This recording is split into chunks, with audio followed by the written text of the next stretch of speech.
Hello everybody and welcome to Round Reviews, back with more Hong Kong cinema, but this time more Chinese mainland kind of produced films, less than traditional Hong Kong cinema that we all know and love.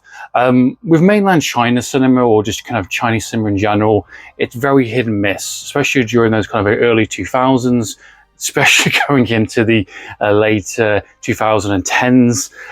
The quality is such up in the air in terms of what you're going to get, and most of the big budget kind of mainland China films were just over the top CGI, wonky kind of effects, just galore, with some really big and recognizable stars like Jet Li, of course, Jackie Chan, obviously being a big sinner on that, and a lot of new up-and-coming stars as well, alongside having some collaborations with American actors like Joe Cusack and many other actors that would go into Chinese-based kind of productions and do these historical, big epic kind of fantasy films. Obviously, with the 1997 kind of takeover, Wong Kar-wai did some really interesting kind of experimental films, a lot of them kind of scrambling to get that kind of funding to make his movies, but would be quite impactful, quite interesting, very daring, very artistic kind of based kind of dramas and expression films, which are very important to that kind of genre. And I find with these two films, as a double bill that I'm doing, is kind of like the complete opposite of each other, very contrasting in terms of the efforts been put behind. 2003's Goodbye Dragging In, an artistic kind of film, very grounded movie, something that you wouldn't traditionally see in cinemas, versus the 2011's Flying Swords of the Dragon Gate Inn, Tsui Hark returning directing with Jet Li collaboration to continue his kind of Dragon Inn series that he was doing, fresh off from the new Dragon Gate Inn that he produced and very much expected ghost directed in that film, but I think he also did write that film as well. Two completely different types of films that are exploring the legacy of the 1960s original Dragon Inn film, which, if you've seen my reviews for both of these films, you know my thoughts and opinions, and you know why I think going into this. And put it this way, doing this as a double bill is no accident. Let's dive into both of these films. Let's talk about Goodbye Dragging In, and let's talk about The Flying Swords of the Dragon Gate Inn. Goodbye Dragging In is directed by Liang, which was released in 2003 as mentioned. This was a director that I'm not really familiar with, but I've heard some of his films already there. I've got some various Blu-ray releases.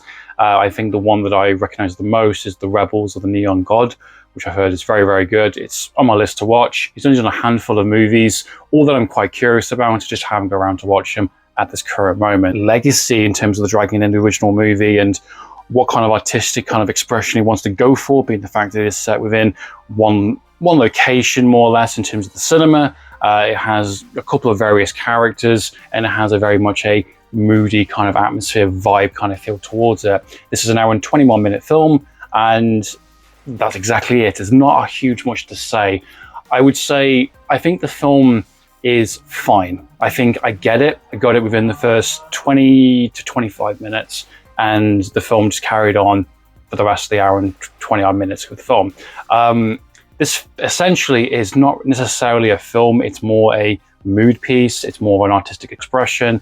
It's more of a kind of a vibe kind of movie, I would say. It's a feeling. There's practically no dialogue in the film, unless you count the cinema that's kind of been playing the original Dragon Inn, and you've got essentially set in one night where the film's playing, in the background, and you've got various people in the cinema, and it's a bit awkward. There's people snacking, people putting their feet up, people smoking, people moving seats to sit next to someone, which is a bit awkward. People going to the bathrooms, people smoking, people moving from place to place around this cinema.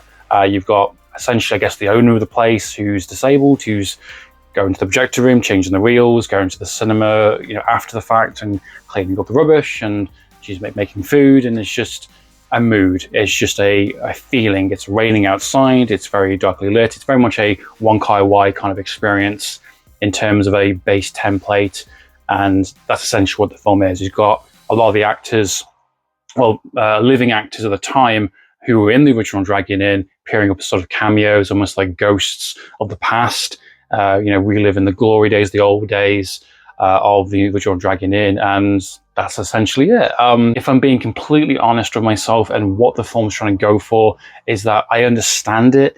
However, I think it could have been done much better, and I think you could have had more to say, and I think you could have done a little bit more with your runtime. I think this could have been a short film, and I think it would have been a very, very, very good short film. This was unnecessarily long for the sake of being long, over the long takes, characters from walking to point A to point B.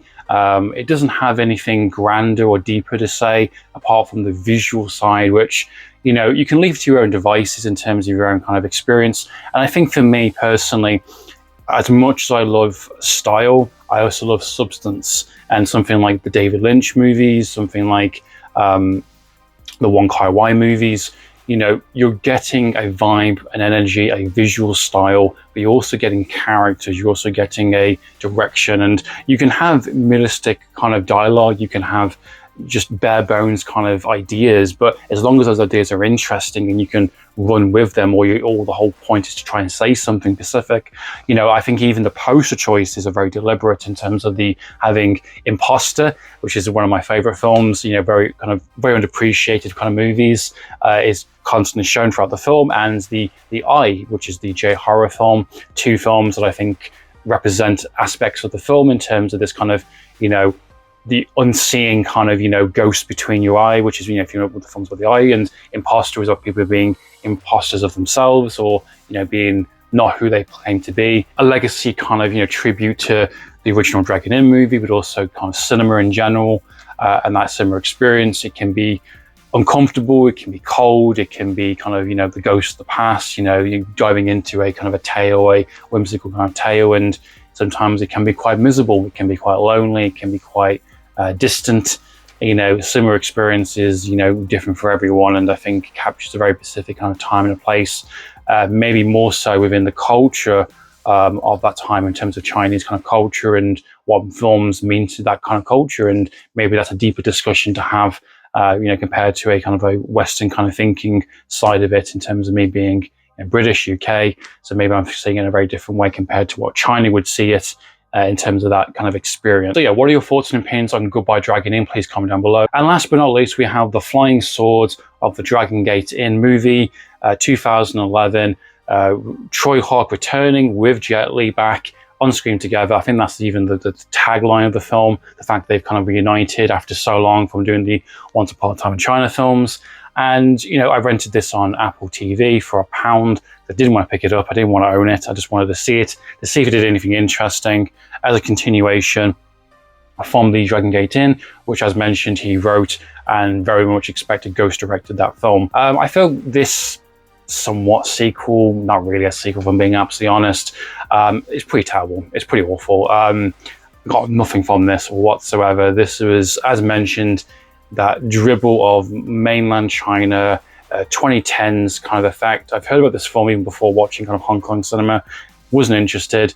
Jet Li is sleepwalking throughout this film. He doesn't care. The fight scenes are uninspiring, wonky CGI. Even when you do get some good practical kind of, camera work, it's just kind of lifeless. Jet Li doesn't give a shit. He's not expressing himself. There's no energy about him. He's just a guy turning up, doing some stuff.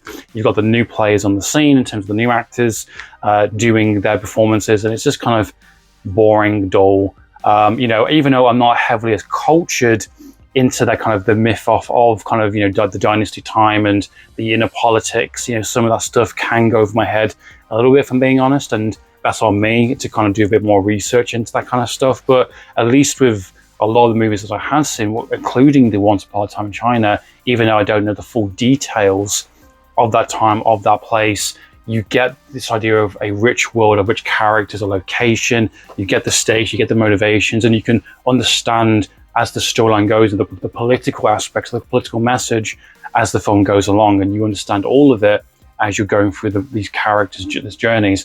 And with this one, could not give a fuck. All the characters are bland as hell, uninspiring. The villain is fine. It's nice to see Gordon Liu back again, doing a kind of a villainous type role, which is really awesome. But he's very minuscule in the film. He's not really in it that much, apart from maybe towards later on. They go back to the original location for the original Dragon Inn, and there's a big underground kind of treasure to be found, underground temple, which is just whatever, who cares. These types of mainland China films that I have no interest in watching. And if this is the efforts from 2011 from Tsui Hark and he's still doing these types of films even modern day now. That gives me a big pause to not watch those films, unless you're saying to me, anyone in the comments, absolutely watch this one, this was definitely one of the best ones, then I would consider it. But yeah, as far as a sequel goes, doesn't really play as a sequel really, apart from just the location. I even know some of the characters have been recasted. You know, they're playing some similar characters from the Dragon Gate Inn, but just obviously new cast and new actors involved. I just think the original experience is much better in terms of those two entries, and I think this one is just a very forgettable film ultimately. So there you go, guys. I hope you enjoyed my mini Dragon Gate series of videos, including the original Dragon Gate Inn, which is the 90s kind of wuxia one, Goodbye Dragon Inn, and of course the Flying Swords of the Dragon Gate Inn. A lot of big titles there. All four movies are quite different from each other, very different, but quite unique series ultimately, and I'm really glad that I checked out those original first two. So they're definitely the highlights for sure of the series, and definitely recommend checking out for sure. So what are your thoughts and opinions? Please comment down below. So meantime, guys, I'm for reviews. Signing out.